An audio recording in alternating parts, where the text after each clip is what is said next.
Hi friends. ఈరోజు ఆధార్ కార్డ్‌లో ఎన్ని టైప్స్ ఆఫ్ అప్డేట్స్ ఉన్నాయనేది ఒక్కసారి ఇప్పుడు మనం బ్రీఫ్‌గా చెక్ చేద్దాం. ఎందుకంటే చాలామందికి ఈ ఆధార్ కార్డ్స్‌లో అవి ఎట్లా ఏంటి అనేది చాలామందికి డౌట్స్ ఉన్నాయి. దానికి సంబంధించిన డాక్యుమెంట్స్ అన్నీ ఎట్లా కావాలి ఏంటి అనేది ఇప్పుడు మీకు బ్రీఫ్‌గా ఎక్స్‌ప్లెయిన్ చేస్తాను. First of all Aadhaar card mobile number update ఒకటి ఉంటుంది. ఆధార్ నంబర్ నేమ్ కరెక్షన్ ఉంది. ఆధార్ నంబర్ అడ్రస్ అప్డేట్ ఉంటుంది. Aadhaar number before marriage and after marriage అంటే ఫర్ సపోజ్ మ్యారేజ్‌కి పెళ్ళికి ముందు ఒక నేమ్ ఉంటుంది. ఆఫ్టర్ మ్యారేజ్ తర్వాత మనం నేమ్ చేంజ్ చేస్తాం కదా! సో, అట్లా అది ఎట్లా చేసుకోవాలి. నెక్స్ట్ సెల్ఫ్ డిక్లరేషన్ ఫామ్ అని ఒకటి ఉంటుంది. నెక్స్ట్ గెస్టెడ్ ఫామ్ అని ఒకటి ఉంటుంది.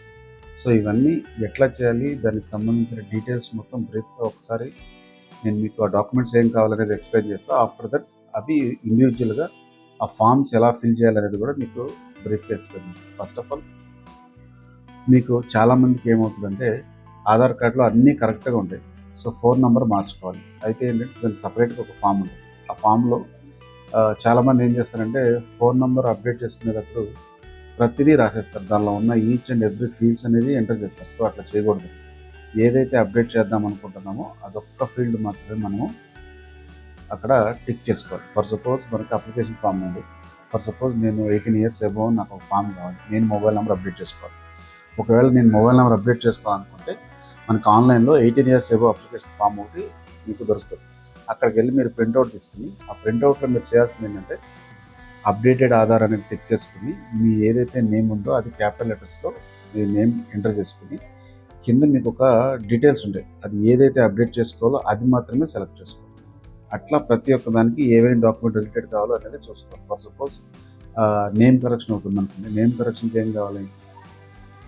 ఎస్ఎస్సి మార్క్స్ మెమో కానీ, పాస్‌పోర్ట్ కానీ, ఓటర్ ఐడీ కార్డ్ కానీ, పాన్ కార్డ్ కానీ ఇటువంటి ఒరిజినల్ డాక్యుమెంట్స్ మన ఆధార్ సెంటర్‌కి వెళ్తే మీరు అక్కడ కరెక్షన్ పెడతారు. ఇంకా మిగిలిన డాక్యుమెంట్స్ కూడా ఉంటాయి. అవి మీరు యూఐడీ వెబ్‌సైట్‌లోకి వెళ్తే మీకు list of name correction documents ఉంటాయి. సో, అందులో మీరు చెక్ చేసుకోవచ్చు.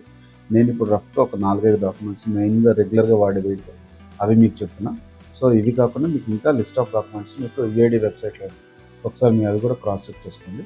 ఈ నేమ్ కరెక్షన్‌కి ఏం కావాలి? పాన్ కార్డ్ కానీ, ఎస్ఎస్సి మార్క్స్ మెమో కానీ, పాస్‌పోర్ట్ కానీ, నెక్స్ట్ ఓటర్ ఐడీ కార్డ్ కానీ, ఇంకా రిలేటెడ్ ఎక్సెట్రా డాక్యుమెంట్స్ ఉంటాయి. అట్లాగే అడ్రస్ అప్డేట్ కోడ్‌కి కూడా కొన్ని డాక్యుమెంట్స్ ఉంటాయి. అలాగే ఏంటి అడ్రస్ అప్డేట్‌కి ఏమేమి డాక్యుమెంట్స్ కావాలంటే ఓటర్ ఐడీ కార్డ్ కానీ, గ్యాస్ బిల్ కానీ, electricity bill not more than 3 months కానీ, నెక్స్ట్ పాస్‌పోర్ట్ కానీ, డ్రైవింగ్ లైసెన్స్ కానీ ఇట్లా లిస్ట్ ఆఫ్ డాక్యుమెంట్స్ మనకి యూఐడీ వెబ్‌సైట్‌లో ఉంటాయి. సో, అవి కూడా చెక్ చేసుకోండి. నెక్స్ట్ ఆఫ్ ఆల్ ఇంకోటి ఏంటంటే ఈ డేట్ ఆఫ్ బర్త్ ప్రూఫ్ కోసం కూడా మీకు బర్త్ సర్టిఫికేట్ కానీ, ఎస్ఎస్సి మార్క్స్ మెమో కానీ ఉంటాయి. సో, ఈ రెండిట్లో మీకు రిలేటెడ్ డాక్యుమెంట్స్ వేరే కూడా ఉన్నాయి.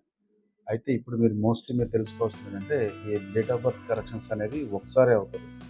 అలాగే ఆధార్ కార్డ్‌లో నేమ్ కరెక్షన్స్ కూడా ఓన్లీ 2 టైమ్సే అటెంప్ట్ చేస్తే థర్డ్ టైమ్‌కి యాక్సెప్ట్ కాదు. సో, మీరు ఒకసారి జాగ్రత్తగా చూసుకోవాలి. మనం ఏదైనా నేమ్ కరెక్షన్ కానీ, డేట్ ఆఫ్ బర్త్ కానీ ఏదైనా అప్డేట్ చేద్దాం అనుకున్నప్పుడు మీరు కంపల్సరీగా 1కి 2 సార్లు మీరు అబ్జర్వ్ చేసి కరెక్ట్‌గా ఆ డాక్యుమెంట్స్‌లో యాజ్ పర్ డాక్యుమెంట్ ఏదైతే ఉందో అది పెట్టుకోండి. పద్ధతిగా ఇప్పుడు చేసుకున్న తర్వాత ఎప్పటికప్పుడు మార్చుకోవచ్చు అని అనుకుంటే కాదు. ఆధార్ కార్డ్ అనేది చాలా స్ట్రిక్ట్ అయిపోయింది. ఇవాళ రేపు 1 ఆర్ 2 టైమ్స్ కన్నా ఎక్కువ ఏది అప్డేట్ చేయట్లేదు. సో, దీనికి సంబంధించిన ఏమేమి డాక్యుమెంట్స్ అన్నీ మీకు ఏ డాక్యుమెంట్ అయినా సరే ఆధార్ సెంటర్‌కి వెళ్ళినప్పుడు ఏ డాక్యుమెంట్ అయినా సరే మీరు ఒరిజినల్ డాక్యుమెంట్ ప్రొడ్యూస్ చేయాలి. ఎందుకంటే వాళ్ళు స్కాన్ చేస్తారు. స్కాన్ చేసిన దాన్ని చేసుకుంటారు. చాలామంది ఏంటంటే జిరాక్స్ తీసుకొచ్చి ఈ డాక్యుమెంట్ ఉంది కదా అని అంటారు. సో, అట్లా ఉండదండి. ఆధార్ సెంటర్‌లో మీరు ఎప్పుడు ఎక్కడికి వెళ్ళినా సరే ఏ డాక్యుమెంట్ ఇవ్వాలి కూడా మీరు ఒరిజినల్ డాక్యుమెంట్ వాళ్ళకి చూపించాలి. వాళ్ళు స్కాన్ చేసి అప్లోడ్ చేస్తే కానీ మీకు అప్లోడ్ అవుతుంది. అదే జిరాక్స్‌లు చేస్తే చాలా వరకు రిజెక్షన్స్ అవుతాయి. మీరు దయచేసి చూసుకోండి. ఎక్కడికైనా మీరు ఆధార్ సెంటర్‌కి వెళ్ళినప్పుడు కంపల్సరీగా ఒరిజినల్ డాక్యుమెంట్స్ క్యారీ చేసుకోవాలి. అట్లాగే మీకు ఇప్పుడు ఇండివిడ్యువల్‌గా ఏమేమి ఫార్మ్స్ ఫిల్ చేయాలి, ఎలా ఫిల్ చేయాలి అనేది నేను మీకు కింద డిస్క్రిప్షన్‌లో మీకు లింక్స్ పెడతాను. మొబైల్ నెంబర్‌కి ఎట్లా ఏ ఫామ్ ఫిల్ చేసుకోవాలి, నేమ్ కరెక్షన్‌కి ఏ ఫామ్ ఫిల్ చేసుకోవాలి, డేట్ ఆఫ్ బర్త్‌కి ఎలా చేసుకోవాలి, గెస్టెడ్ ఫామ్ ఎలా ఫిల్ చేసుకోవాలి, సెల్ఫ్ డిక్లరేషన్ ఫామ్ ఎలా ఫిల్ చేసుకోవాలి, ఆధార్ కార్డులు ఎలా డౌన్లోడ్ చేసుకోవాలి, ఇట్లా వన్ బై వన్ ఒక్కొక్క వీడియో మీకు కింద వీడియోస్‌లో మీకు డిస్ప్లే చేస్తాను. చూసుకొని దాన్ని జాగ్రత్తగా ఆ ఫామ్ ఎలా ఫిల్ చేసుకోవాలని ఎవరిని అడగకుండా, ఎవరి మీద డిపెండ్ అవ్వకుండా మీరు ఆన్లైన్‌లోకి వెళ్ళి ఒక అప్లికేషన్ ఫామ్ తీసుకొని నేను మీకు ఈ వీడియో చూపిస్తా. ఈ వీడియో ప్రకారం మీరు ఏ ఏ సర్వీస్కి ఏ ఏ ఫామ్ ఎలా ఫిల్ చేసుకోవాలనేది సింపుల్గా ఈజీగా మీకు నేను చూపిస్తాను. ఒకసారి చూడండి ఫ్రెండ్స్. ఈ వీడియో మీకు నచ్చినట్టయితే కొత్తగా వచ్చిన వాళ్ళైతే ఈ ఛానల్ని సబ్స్క్రైబ్ చేసుకోండి, లైక్ చేసుకోండి. సో దట్ ఇటువంటి ఇన్ఫర్మేషన్ చాలామందికి యూజ్ అవుతుంది. దానివల్ల మాకు కూడా సపోర్టింగ్ ఉంటుంది. Okay friends, thank you. జై హింద్.